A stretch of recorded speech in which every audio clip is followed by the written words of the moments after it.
on talkSPORT.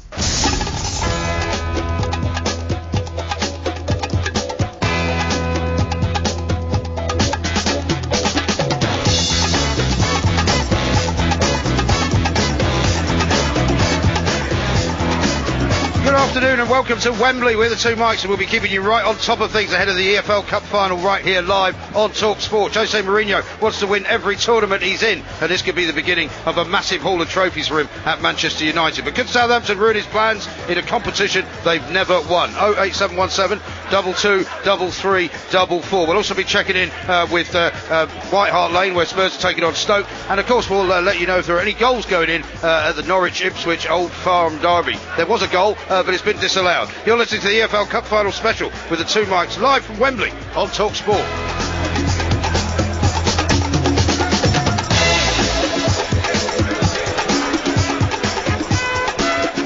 This is talkSPORT. We are the two mics. We are live from Wembley Stadium. We're just opposite it. Mike Parry is here. A very, very good afternoon to you, Mr. Parry, and welcome to the home of national football. Well, absolutely right, Mike. It's great to be here today, isn't it? And I have to say, my heart skips a beat of happiness every time I come to Wembley. You should be careful about that, because only 1/3 of your heart works, to be honest. That's absolutely true, but I keep it under control. But I have to say... Presumably it skips a beat quite often. No, it doesn't. You just shut up while I set the scene. Yeah, why don't you tell us what you can see from this marvellous vista? We're in the Hilton Hotel, yes. and I could almost reach out of the windows if the window's open, which they don't. Yeah, so you can't. And, so I can't, that's right. And touch Wembley Stadium opposite. Yeah. It is magnificent. Yes. It is the best stadium in the world. Yeah. That guy Rogers who built it, right, and put that arch on it. Brendan Rodgers built Wembley. No, Sir. I'm telling you. Somebody Rogers built it, didn't he? He's built a lot of big buildings. Norman Foster, you think? Norman Foster. His name is not Rodgers. Well, whatever. And this fantastic arch, which starts just about sort of 100 metres to my right, yes, and then loops over the building. Yeah, how far would you say the span of the arch is? I know what it is. It's 360 metres altogether, up and down. Yeah, absolutely. I'll check that. And what I'm saying is now we are at the level now in the Hilton where we're looking straight at the sort of,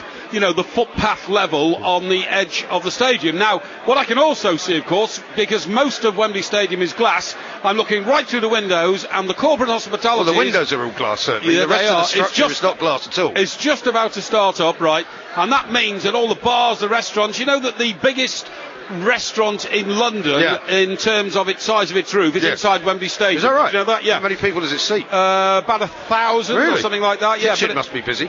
Sorry? The kitchen must be busy. Kitchen will be very busy indeed. Yeah. So as I'm looking at you now, we've got the arch of Wembley Stadium, we've got Wembley Stadium itself. To my left, of course, the Bobby Moore statue. And that's something else which always brings a tear to my eye. Does it? Yes. Because that man, of course, was the man who set the imprimatur for achievement and success in English football. I would have thought that one of the things that brings a tear to your eye is that you've never been this close to a hospitality section of a stadium without actually being in it. Well, that is a factor to consider. I was, in fact, offered a seat or two in one or two of the restaurants inside Wembley today, but I'm not a Manchester United fan, I'm not a Southampton fan, I'm not going to take anybody else's seat. And at what stage of this tournament did Everton get knocked out? Early, I'm afraid, against Norwich, believe it or not. Really? Yeah, at home. Who are you? They're playing there right now, actually. There was a goal up there at Carrow Road, but it got disallowed. Well, that is fantastic to know that it's the East Anglian derby today, because there was one season, of course, when Norwich got here, and I think John Bond was the manager. Oh, was he? The man of the white suit. Yes. And I think they were playing Villa that year. I think it was 75 or I think it was. And the Villa fans were very cruel. Yes. They all massed at Euston Station, wherever it be, Liverpool Street Station, as the Norwich fans came in.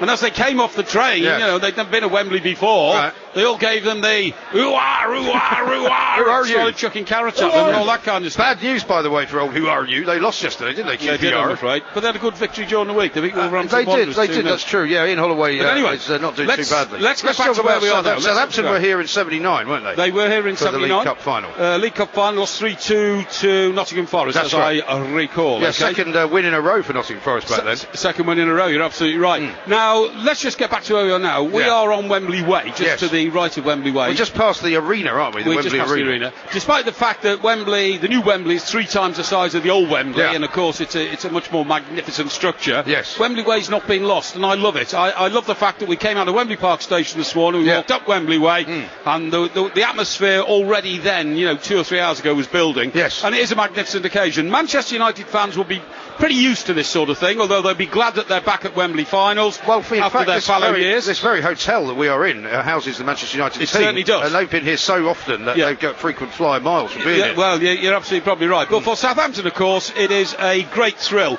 Now, if I told you, and I was quite surprised when I looked at these facts and figures, the rise of Southampton in the last 6 or 7 years is spectacular. Yes. In 2010, and I've seen some Southampton fans this morning who are still sporting the scarves. In 2010, they came there and won the Johnson Paint Trophy. Did they? They beat Carlisle 4-1. Yeah. They were in the third tier of English football. Right. And one young man who scored from that day was Lallana. Mr. Adam Lallana. Adam Lallana, yeah, that's who's right. just signed a new contract at Liverpool. That's right. And since then, of course, they've done extremely well. They've had two of the best managers in English football take control of their team, old Poch and Everton's current manager, Mr. Koeman. Mr. Koeman, yes. And so their return to the heights has been, quite dramatic. Not only have they had all their best players poached off them, they've had their best managers poached off them. They have, This guy, Claude Puel, seems to be doing quite a good job. Puel's doing a very good job indeed. They're an established Premiership team now, and when you think that they were battling here in the Johnson's Paint Trophy just 7 years ago, that's a remarkable achievement. So I have bad news, a feeling, though, for Southampton fans, is that you've tipped them to possibly well, win. I have a feeling. Jinx could kick in at any time. I have a feeling, having said that, of course, what we mustn't forget is that when Jose Mourinho first came to this country as the manager of the European champions Porto and told everybody he was the special one, he had to do something pretty damn quick to back that up. And what did he do in his first season? Well, what you mean when he was at Porto? No, when he was here at Chelsea. Well, he was at Chelsea, he won the League Cup, didn't he? Exactly. His first trophy he ever won was in the League Cup. Well, I was saying in the opener, I think that means a lot to it does, and I was saying in the opener, he wants to win everything that he's playing in, right? He wants to win the FA Cup, he's not going to win the Premier League this year, but he wants to win this, and I think it could be the beginning of a very long period of trophy winning for Jose Mourinho at Man United. You think it'll be the start of another glorious chapter? I think it will, a bit of an era. Yeah, I think it would be absolutely foolish to write Southampton off. I mean, they've got here by beating every other team in the competition bar one. Who's to say that they won't today have their day in the sunshine? Indeed. Although I have to say, not a lot of sunshine around at Wembley. Very grey, very grey, very overcast. I prefer Wembley bathed in sunshine. Been to so many Wembley finals here when it's been bathed in sunshine. It's not bathed in sunshine. Well, that's because it's the FA Cup and it's played in the summer. Well, it's not. It's played in May, isn't it? That's the summer. No, spring.